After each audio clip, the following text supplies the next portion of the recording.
Anita Topolova Isajlovska do të jetë ushtruese detyre prokurore e shtetit derisa të zgjidhet pasardhësi i Lupço Kocevskit, i cili dha dorëheqje javën e kaluar. Në seancën e sotme të Këshillit të Prokurorëve Publik, Isajlovska ishte propozimi i vetëm. Në arsyetim u tha se si zëvendëse e Kocevskit, Isajlovska do të ishte zgjedhja më e mirë për periudhën e ardhshme.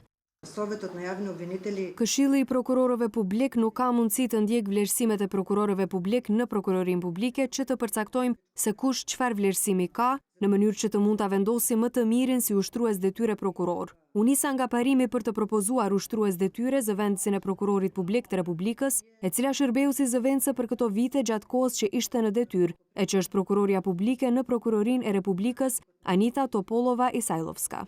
Ushtruesi detyrës së prokurorit publik të shtetit mund të jetë deri në 6 muaj në këtë pozitë, edhe në periudhën e ardhshme, kuvendi do duhet të shpallë konkursin për zgjedhjen e një prokurori të ri.